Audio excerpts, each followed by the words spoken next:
진실을 밝히는 길이 너무나 멀고도 험했고 그 고통은 생명을 위협하는 고통이었지만 한 명의 검사로서 그리고 한 명의 피해자로서 진실은 반드시 밝혀지고야 만다는 것을 볼 수 있게 되어 위안을 느낍니다. 제가 느낀 고통의 원인은 첫째는 조직적인 은폐, 둘째는 2차 가해, 셋째는 피해자다움에 대한 가혹한 요구, 넷째는 피해를 흥미 위주로 소비하는 언론이었습니다.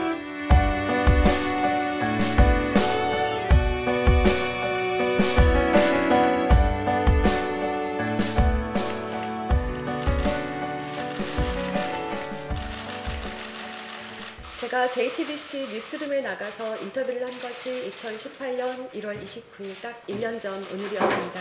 추행이 있은 지 8년 3개월, 인사보복이 있은 지 3년 5개월 만에 2심 선고가 난 것입니다.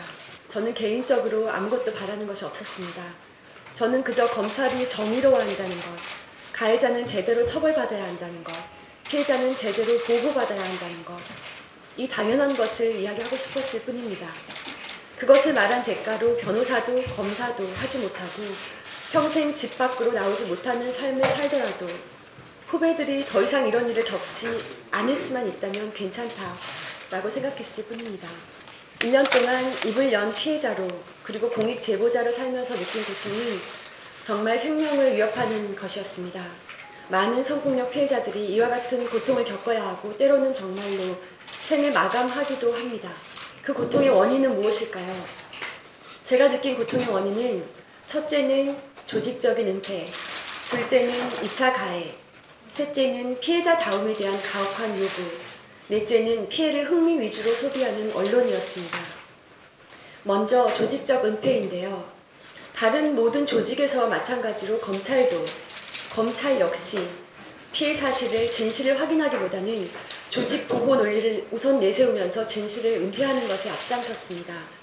사실 모든 피해자들이 가장 원하는 것은 바로 진실을 밝히는 것인데요. 그것을 가장 정의로워야 할 기관인 검찰조차도 진실을 은폐하는 데 앞장선다는 사실이 사실 견딜 수 없이 힘들었던 것입니다. 둘째는 저뿐 아니라 모든 피해자들 그리고 다른 내부 고발자들도 두려워하는 것인데 바로 앞에서도 말씀하셨던 2차 가해입니다. 저 역시 제가 그런 글을 올리면 그리고 그런 이야기를 하면 저를 업무 능력이나 인간관계에 문제가 있는 검사를 만들 것이고 정치하려고 그런다는 등 음해를 할 것이라고 검사 게시판에 글을 올릴 때도 그런 예상을 올렸었는데 그런 예상과 너무나 적중하게 그대로 그와 같은 2차 가해들이 진행되었습니다. 음모론부터 시작해서 정치하려고 하는 것이다. 인간관계에 문제가 있었다. 업무 능력에 문제가 있었다. 그리고 그러한 2차 가해들이 바로 제가 15년간 일해왔고 지금도 소속되어 있는 정의 수호 기관인 검찰과 법무부에 의해서 주도적으로 조직적으로 이루어졌습니다. 제가 완벽한 인간일 수는 없겠지만 저는 제 업무 능력과 인간관계에 아무런 부끄러움이 없습니다. 그리고 업무 능력이나 인간관계에 문제가 있다고 하더라도 그런 피해자는 피해 사실을 말할 수 없다는 것인가요? 많은 검사들이 이야기합니다.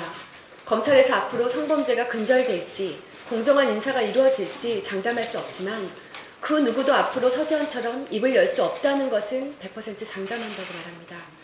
이와 같은 2차 가해를 근절하지 않고서는 성범죄가 근절되고 공정한 사회가 되는 것은 불가능한 일이라고 생각합니다. 셋째로 피해자들을 괴롭히는 것은 바로 피해자다움에 대한 요구였습니다. 이 사회는 지나치게 가해자들, 범죄자들에게 관대하고 피해자들에게는 항상 괴롭고 우울하고 죽을 듯한 고통 속에 있는 모습만을 강요해왔습니다. 피해자다움 따위 없습니다. 피해자야말로 그 누구보다 행복해져야 될 사람입니다. 제발 가해자들, 범죄자들이야말로 가해자다움, 범죄자다움을 장착하셨으면 합니다. 마지막으로 언론인 여러분께 부탁드립니다. 대부분의 언론은 피해자의 고통에 공감하거나 피해자를 보호하거나 근본 원인을 발견하고 해결책을 연구하는 것에는 별 관심 없이 피해자들을 성적인 흥미 대상으로 소비하고 그 사생활과 인권을 침해하는데 오히려 앞장섰습니다. 앞서 말씀드린 피해자들에 대한 2차 가해, 피해자다움에 대한 가혹한 요구들에 대해서도 언론의 책임이 큰 것도 사실이라고 생각합니다. 부디 언론에서 미투를 보도함에 있어 피해자를 보호하고 가해자를 처벌하고 근본 원인을 분석하는 것에 관심 가져주시기를 부탁드립니다. 최근에 한 책을 보았습니다. 성인의 29%가 에이즈 감염인으로 성인 평균 기대 수명이 61세에 불과한 남아프리카 공화국에서 2011년 치료가 필요한 모든 이에게 무상으로 에이즈 치료약을 공급하기로 결정한 후 한 시골 지역을 조사한 결과 7년 만에 기대 수명이 12년이나 증가했다는 것입니다. 저자는 묻습니다. 이 지역 주민들은 그동안 에이즈 때문에 죽었던 것일까요? 아니면 에이즈 치료약을 공공자금으로 제공하지 못했던 공동체로 인하여 죽어갔던 것일까요? 저 역시 묻고 싶습니다. 성폭력 피해자들은 성폭력 피해로 인해서 말할 수 없는 고통을 받았던 것일까요? 아니면 성범죄를 방치하고 가해자들을 두둔하고 오히려 피해자들을 비난해온 이 공동체로 인하여 입을 열지도 못한 채 고통을 받으며 죽어갔던 것일까요? 피해자들을 입을 열 수 없게 만든 것이 그들의 두려움이나 나약함 때문일까요? 아니면 피해 사실을, 진실을 들여다보기보다는 그들을 꽃뱀, 창녀 등으로 부르며 의심하고 손가락질해온 이 공동체 때문이었을까요? 그렇기 때문에 저는 이제까지 성범죄는 결코 개인의 범죄가 아니라 집단적인 범죄였고 약자와 여성들을 상대로 한 일종의 홀로코스트였다고 생각합니다.